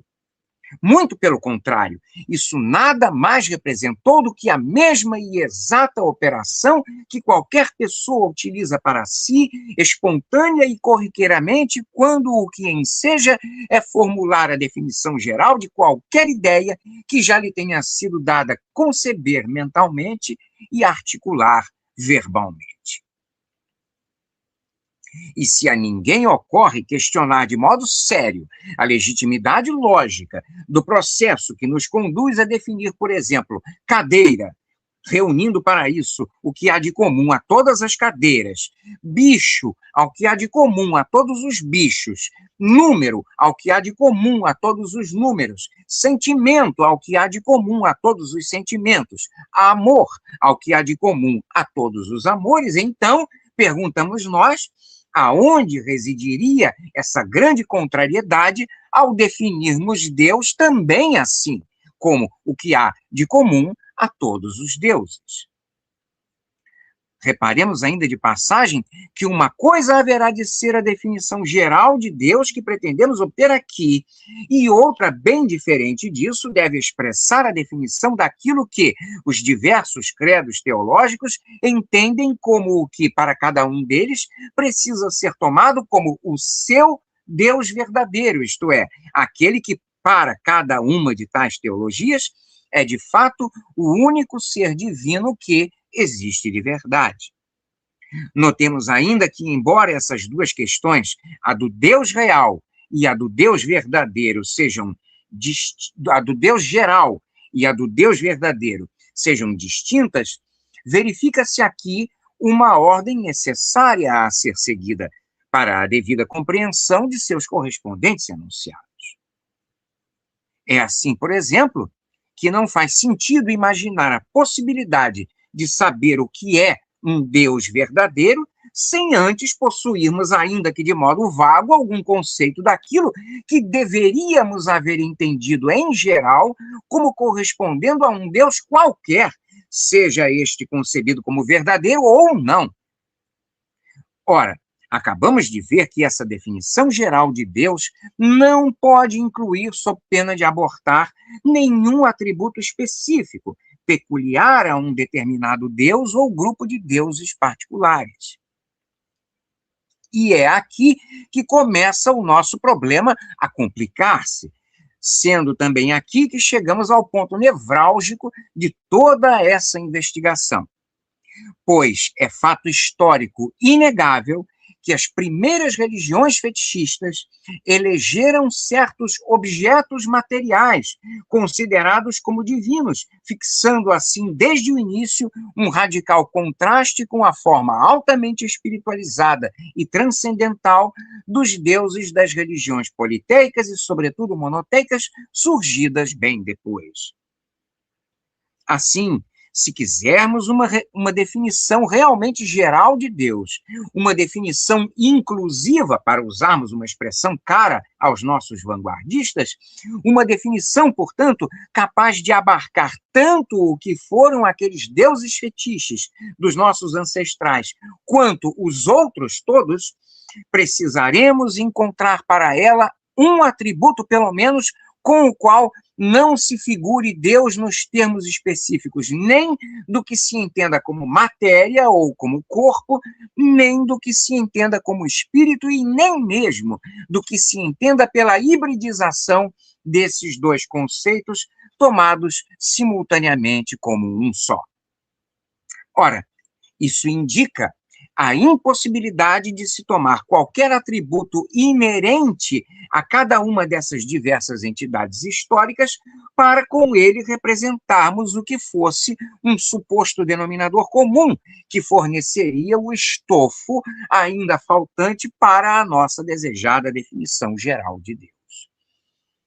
Mas, se é assim que devemos proceder, então só o que nos restará será verificar o que existe de comum, já não mais ao conteúdo, mas sim à forma pela qual nós, seres humanos, chegamos a tomar algo ou alguém na conta de um Deus, quer seja ele um daqueles objetos materiais primitivamente divinizados pelo fetichismo, quer sejam ainda cada um dos diferentes seres espiritualizados concebidos pelos politeísmos e pelos monoteísmos. Em outras palavras, precisaremos agora operar uma espécie de virada subjetiva em toda essa questão da definição geral de Deus. Se antes o que havíamos feito com nossa protodefinição foi ao menos tentar caracterizar Deus objetivamente, conceituando-o como o que há de comum a todos os deuses, podemos, e na verdade precisaremos agora, nesse novo esforço, integrar e fazer equivaler àquela primeira expressão o que seja a sua contrapartida subjetiva. E é assim que seremos a segunda definição de Deus. Deus é o que aprouve aos homens divinizar, e Deus é o que os homens houverem de divinizar. Ao fazermos isso, teremos, enfim, obtido aquele nosso tão desejado atributo comum e assim definidor de todos os deuses, sem exceção alguma, a saber, o atributo da divinização subjetiva, ou antes, se nos for permitido esse pavoroso neologismo, a divinizabilidade, subjetiva de algo, o processo psicológico realizado intimamente por nós, seres humanos, com tal significado e com tal propósito de erguer alguma coisa qualquer à categoria de Deus. Resta-nos agora, evidentemente, a pergunta: mas o que é, afinal, divinizar algo?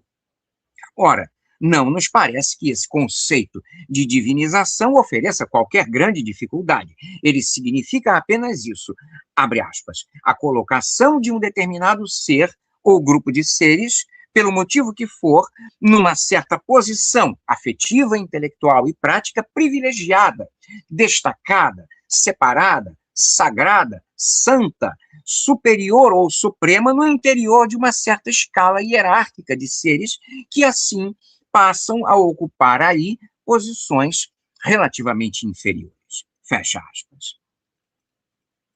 Vejamos agora de passagem como é que, uma vez adotado aquele atributo como definidor, ele se amolda extraordinariamente a qualquer entidade que se queira tomar como divina, prestando-se, pois, de modo indistinto tanto a objetos materiais quanto a não materiais. Quando um objeto material é divinizado, isso significa, noutros termos, que ele foi erguido a uma certa posição superior, dada numa certa hierarquia de objetos.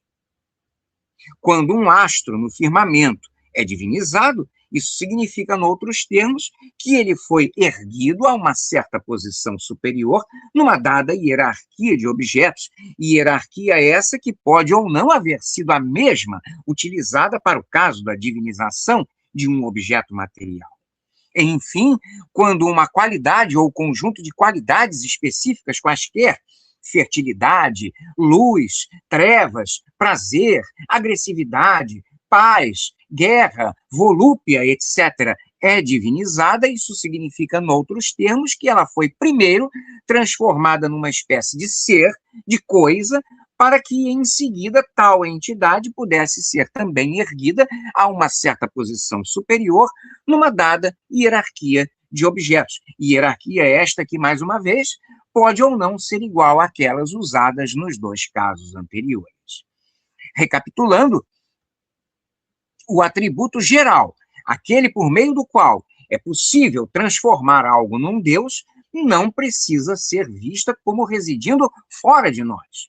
Ao contrário, ele expressa-se pela própria capacidade humana de, primeiramente, criar essa hierarquia de seres, e, em seguida, 2, identificar, seja lá por qual critério for, o que ou quem é o ser que deve ou merece ocupar o topo dessa hierarquia.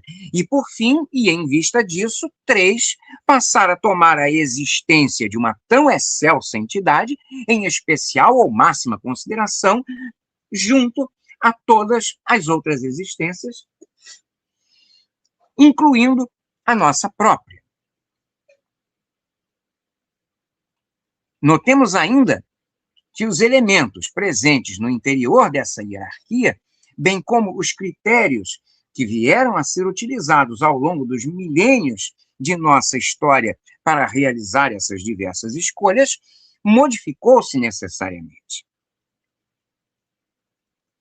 Só o que não modificou-se nunca foi o fato de que, ao fim do processo, sempre alguns daqueles seres acabaram por ocupar esse ápice, tendo sido nele colocados por nós, haja visto como a própria construção da hierarquia dos seres também foi uma complicada e variada obra nossa, resultado de uma inspirada tentativa de compreender a estrutura e a relação das coisas umas com as outras e também conosco.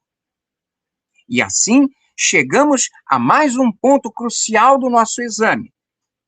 Qual teria sido, perguntamos agora, o denominador comum presente àqueles diferentes critérios por meio dos quais tais ou quais seres foram, no contexto de tal ou qual época, ou nas circunstâncias de tal ou qual lugar, eleitos por nós à condição de deuses, de preferência ao que em tese também poderia ter sido feito mediante a escolha de outros seres bastante diferentes daqueles. Mais uma vez, tal denominador comum, qualquer que seja, não pode residir nem em nenhum atributo específico de nenhum Deus em particular, haja vista a enorme quantidade e a mais diversificada qualidade dos mais heteróclitos seres que já tomaram assento nos tronos divinos. O único atributo que resta em vista de tal eliminação, a única qualidade que um candidato a Deus nunca pôde deixar de possuir para ser Deus, quer tenha sido tal candidato um objeto material, um ponto luminoso no céu ou um conjunto de abstrações hipostasiadas e personificadas, é o atributo de sua existência objetiva. Em outras palavras, jamais nenhum Deus foi concebido como devendo possuir uma existência exclusivamente imaginária, confinada aos limites de nosso próprio crânio. Para que algo se nos tornasse um Deus, deveria, antes de tudo, poder ser concebido por nós como existindo fora de nossa própria subjetividade. É mistério a suposição de que ele deva encontrar-se naquela região do mundo que consideramos como exterior a nós. Isso é algo notório. Crer em um Deus sempre significou crer num ser cuja existência se dá fora de nós, para além do que seria apenas uma vida transcorrida no reino da fantasia como um produto fabuloso exclusivo de nossa imaginação. Insistimos, o atributo da existência objetiva é a mais elementar característica que não pode faltar à bagagem de nenhum Deus, ainda mesmo quando tal ente fosse concebido como suscetível de perecer, isto é, de perder aquele atributo de sua existência real. É justamente a crença na existência objetiva de tais seres aquilo que lhes confere toda a força que, na verdade, nós lhes emprestamos. E é tal crença que nos serviu de guia por instinto ao que foi o nosso entendimento ao longo da história, tanto para o que correspondeu à transformação de algo em Deus, quanto para o que deveu ser o processo inverso, isto é, a destituição, a remoção e o sumário banimento e exílio daquele altíssimo posto. Estamos agora e só agora finalmente prontos para apresentarmos aos caros ouvintes o que devemos tomar aqui como a nossa famigerada definição geral de Deus. Vejamos-la. Deus é qualquer ser que tenha sido colocado por nós em uma posição superior, numa dada escala de seres, escala essa composta apenas por entidades cuja existência tenha sido concebida por nós como transcorrendo externamente a nós, fora do âmbito restrito ao de nossa própria imaginação e da imaginação de outrem. Notemos ainda de passagem que, até aqui, nós nos limitamos propositadamente ao exame da questão apenas sob o ângulo da formulação intelectual da ideia geral de Deus, considerando como pré-requisito de tal conceito a suposição de sua existência objetiva. No entanto, podemos estender nossa análise de modo a também incluir aí o modo como os homens se relacionaram afetivamente com aquilo que tomaram por um Deus. Podemos, então, sofisticar nossas considerações um pouco mais, verificando que não só nenhum Deus jamais pôde ou mereceu ser concebido como tal sem existir objetivamente, como também nenhum Deus jamais chegou a ser cultuado na qualidade apenas de um ser cuja existência houvesse sido concebida por nós como exclusivamente imaginária ou como se pudesse passar por tal devido a alguma contumazinação. Isto posto, podemos então, após todo esse arrazoado, compreender, enfim, o motivo pelo qual o positivismo obteve reconhecer na humanidade uma genuína deusa, ou seja, considerando-a como o ser objetivo colocado no topo de uma dada hierarquia de seres cuja existência, fora de nossa imaginação, tenha sido admitida como, a um só tempo, apropriada e digna do nosso máximo amor. Ora, é um fato que a nossa religião rejeita como absurdas e imorais as diversas crenças sobrenaturais, tomando-as na conta de incompatíveis com a existência exterior e até com a própria coerência mínima exigida a uma entidade imaginária plausível. Como dissemos, porém, não haverá de ser aqui o caso de precisarmos apresentar exatamente os termos dessa nossa rejeição, bastando assinalar-lhe a existência. Tal rejeição deve aqui significar apenas isso, que nenhum ser sobrenatural pode mais para nós ocupar o cimo de uma hierarquia cujos seres, como vimos, serão sempre objetivamente existentes, ou ao menos serão entidades cuja existência objetiva será sempre possível aí por definição. Perguntamos então, tendo sido excluído do topo daquela hierarquia, o Deus que o positivismo reconhece como radicalmente inviável, qual seria, no caso, o outro ser cuja existência pudéssemos reconhecer ou tomar por objetiva e que figurasse como o ente mais parecido com Deus, parecido inclusive sob o ponto de vista de nos inspirar análogas inclinações espontâneas do nosso afeto por ele e consequentes deveres morais em adorá-lo. Ou, por outra, qual seria, enfim, esse novo e venerável ser que todos nós pudéssemos identificar sem esforço como realizando, de fato, aquele mesmo gênero de cooperação ativa e voluntária conosco, atuando sem cessar, do mesmo modo e segundo um papel essencialmente semelhante àquele outrora concebido como desempenhado pelo Deus sobrenatural e fictício. Ao que ou a quem, enfim, perguntamos, devemos agora tomar sob essa mais augusta qualidade, ou seja, a de nossa nova providência afetiva, intelectual e prática. Uma coisa ao menos é certa: esse ente, seja ele qual for, deveria ser aquele que estivesse até então ocupando na hierarquia dos entes a posição imediatamente inferior, logo abaixo àquela outorgada ao Deus sobrenatural, enquanto este foi suposto existir objetivamente. E deveria corresponder também àquele ser que, tanto por lógica quanto por fato e por direito, passaria então ato contínuo a ocupar a posição tornada vaga, ela pela própria extinção do caráter objetivo do Deus sobrenatural. Ora, se ainda resta alguma dúvida ou suspeição sobre qual tenha sido histórica e dogmaticamente tal ente, conviria lembrar que sequer fomos nós positivistas, mas o próprio monoteísmo a encarregar-se por nós de posicionar a humanidade naquele nicho, no lugar mais próximo possível de Deus, um lugar, inclusive, superior àquele que coube aos próprios anjos ocupar. Foi precisamente essa a ideia que se pretendeu externar quando se disse que o homem foi feito à imagem e semelhança de Deus. Pois bem, eis aí apresentado o ser que preenche uma tal vacância. É a humanidade.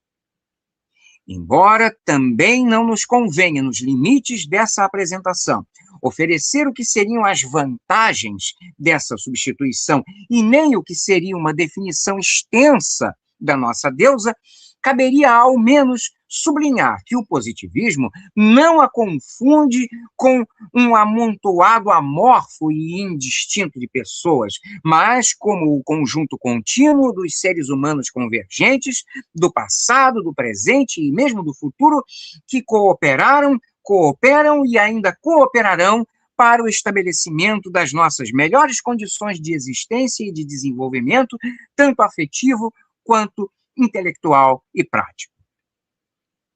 Conjunto esse ao qual agregamos, bem entendido, o de todos os demais seres que a auxiliam em seu sublime destino de amor, de ordem e de progresso.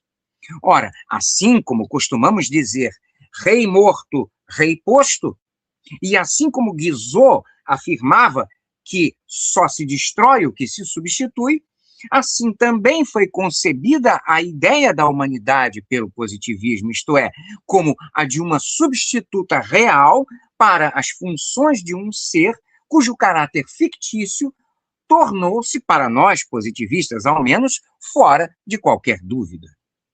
Tal foi também a ideia que inspirou a divisa latina criada pelo venerando fundador da nossa igreja, Miguel Lemos: Deus extinto, a humanidade sucede-lhe.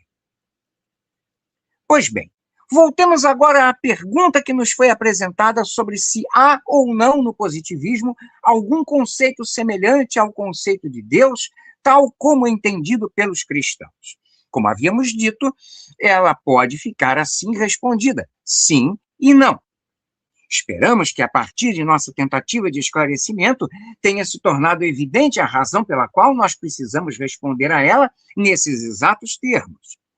De fato, precisaremos responder que sim, que nós positivistas dispomos de um conceito semelhante ao do Deus cristão. Porém, nossa resposta só será afirmativa se o que tivermos em vista for a semelhança com a qual tomamos a humanidade como o nosso próprio ser supremo, comparando isso ao que também fazem os cristãos com o seu Deus. De fato, a deificação que o positivismo faz da humanidade realizou-se, como vimos, da mesma forma e sob o mesmo processo mental pela qual os cristãos preferiram eleger para esse mesmo papel e com esse mesmo fim a sua entidade sobrenatural, absoluta e eterna, por eles concebida como criadora e mantenedora do universo inteiro e de cada uma de suas partes, entidade essa concebida por eles como infinitamente boa, justa, sábia e poderosa.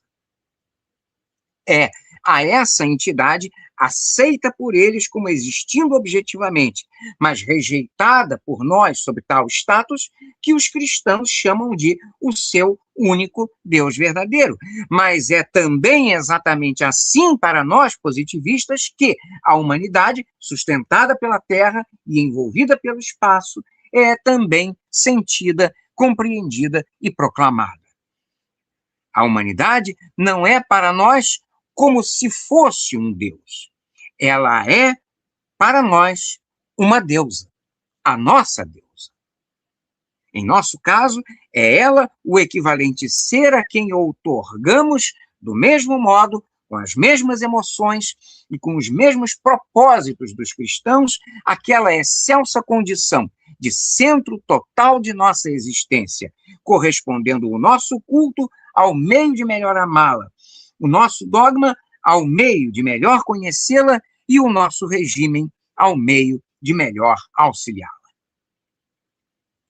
E é a ela também a quem outorgamos, com aquele honorável título de ser supremo, em nada incompatível, diga-se, com o que possam ser suas atuais fragilidades, tornadas, aliás, cada vez menores. Temos, porém, que considerar ao lado do que foi essa resposta afirmativa, também uma outra radicalmente negativa. Nossa resposta agora precisará ser não, se o que tivermos a sublinhar for toda a diferença essencial entre o que não pode deixar de ser a incompatibilidade radical entre a existência quimérica do Deus cristão e a existência natural e, por assim dizer, evidente da deusa humanidade. Em todas as suas inevitáveis consequências para o estabelecimento e o desenvolvimento do culto, do dogma e do regime das duas religiões correspondentes, esse contraste profundo nos leva, dessa vez, a nos isolar em nossa posição, excluindo a mais remota possibilidade de cogitação do que seria a inclusão do Deus cristão como um elemento objetivo ao qual pudéssemos depositar a menor parcela da nossa fé. Mas, se por um lado precisamos assim responder com um sim e não, temos também a dizer que a parte puramente negativa que nos coube oferecer pode ser suavizada. há, de fato, ainda um último e importantíssimo ponto a esclarecer em nossa resposta. Nós não apenas temos o que seria um conceito semelhante ao do Deus cristão. Do ponto de vista de nosso culto, nós, na verdade, incorporamos a ele o próprio Deus cristão. Vejamos como. De fato, havíamos dito que nenhum Deus jamais pôde cultuar-se, senão tendo-lhe sido admitida a condição de sua existência objetiva. Mas isso só deveu aplicar-se como princípio tácito enquanto a evolução sociológica e moral da religião teve de permanecer espontânea e enquanto o conceito de Deus restringiu-se aos limites apropriados ao estado teológico e metafísico do entendimento, caracterizados ambos pela tendência a tomar como real tudo aquilo que apenas chegou a ser pensado. Ao chegarmos, porém, ao estado positivo, já o objetivismo inerentes e mesmo peculiares a nós ultrapassa livremente aqueles limites então tornados desnecessários e mesmo funestos. Tal superação não só nos permite diretamente, como nos convida ostensivamente a incluir e a compartilhar em nosso culto todas as entidades que, conquanto fictícias e mesmo quiméricas, já nos tenham servido como colaboradores subjetivos nesse ou naquele tempo e lugar, como estimulantes imaginários de nosso aperfeiçoamento. Considerado tal culto como a única ressalva de que aqueles seres passam, então, à qualidade de produções irreais e transitórias criadas pela espécie humana, isso deve poder, é claro, incluir sem o menor constrangimento e sem o menor perigo de confusão e de retorno ao estado teológico, o antigo Deus sobrenatural cristão, homenageado, então, como um precursor imaginário da humanidade, um dos conceitos que não apenas precederam, como deveram preparar o advento da ideia religiosa da nossa deusa. Vejam, então, caros ouvintes, que é assim, precisamente desse modo, pelo culto subjetivo à ideia de Deus, que nós melhor podemos caracterizar a religião da humanidade comparando-a ao culto de um credo monoteico qualquer. Pois enquanto nossos adversários teológicos não podem tomar a nossa ideia religiosa da humanidade deificada, senão na qualidade de uma profanação odiosa que teríamos perpetrado contra o Deus sobrenatural, é a nós, positivistas, pelo contrário, que estará reservada a condição única de últimos guardiões do amor a tal ser, após a espontânea extinção do teologismo no mundo. Extinção essa, aliás, já em franco andamento. Quando ninguém mais conseguir olhar para o passado teológico de nossa espécie, senão como uma turbulenta, obscura e mesmo incômoda lembrança, seremos nós que, do alto do nosso culto à humanidade, refrescaremos a memória geral, trazendo de volta o que foram também os mais santos êxtases que, então, apenas um Deus sobrenatural poderia, de fato, inspirar aos nossos corações ainda tão brutos. Seremos nós aqueles encarregados, portanto, de salvaguardar da única forma moralmente digna o que um dia foi aquele nobre sentimento de amor a Deus, de outro modo inteiramente perdido e mesmo proscrito como pueril e ridículo. Pois para nós é só a partir do pleno reconhecimento da natureza puramente imaginária do Deus teológico que se torna possível resguardá-lo das responsabilidades que ele não poderia de modo algum cumprir, bem como eximi-lo do peso de todas as culpas a respeito das quais ele não poderia receber qualquer imputação. É esse mesmo culto redentor, já agora livre de toda possibilidade de egoísmo, que a religião da humanidade continua prestando e tributará para sempre, e com uma renovada reverência, ainda mais pura, ainda mais pura que a jamais oferecida pelo melhor estado teológico a essa veneranda, mas não exatamente saudosa, memória do instinto Deus sobrenatural.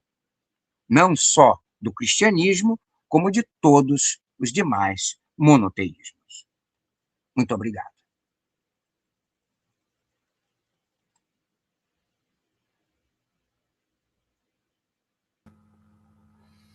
Muito bom, muito bom. Parabéns, Hernani.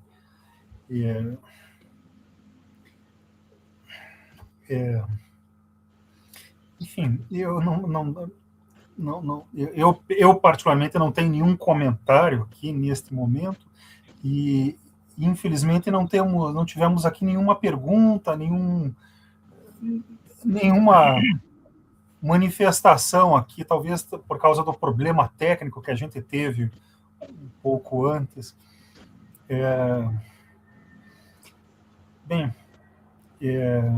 São quase 9 horas, falta 1 para as 9, por causa do adiantado da hora, então vamos encaminhar aqui para o encerramento da prédica, né? Enfim, deixarei a minha manifestação para um outro momento. Então, quero agradecer muito, como de hábito, a excelente manifestação que foi a sua exposição, Hernani. Obrigado. Como hábito, parabéns, agradeço. Eu, pessoalmente, agradeço, né, e dou meus parabéns, né, agradeço realmente bastante. Enfim, vamos encerrar, né? Não tivemos aqui manifestações, então não tem nem conversa a mais. Uhum. Enfim. Só anotar aqui. Bem, vamos lá então, para a invocação final. Ergamos os nossos corações à humanidade e testemunhemos-lhe o reconhecimento de que nos sentimos repletos pelas reflexões que acabamos de compartilhar. Que essas reflexões frutifiquem em nossas almas e que, ao deixarmos esta prédica, levemos a resolução de dedicar todos os nossos esforços a auxiliar em nós e nos outros a vitória contínua do altruísmo sobre o egoísmo. Rendamos graças especiais ao nosso mestre Augusto Conte e à sua imaculada inspiradora Clotilde Devaux, aos quais devemos a sistematização da humanidade e da sua sublime doutrina. Que a tua palavra de vida à santa humanidade seja não somente bem aceita e compreendida, mas antes de tudo aplicada com zelo a todos os atos da nossa vida privada e pública. Assim seja. Em nome da humanidade, o amor por princípio e a ordem por base, o progresso por fim. A todas e a todos, uma boa noite, um bom descanso, um bom carnaval e nos vemos daqui a 2 semanas. E, mais uma vez, obrigado novamente ao Hernani por sua excelente exposição. Obrigado a você.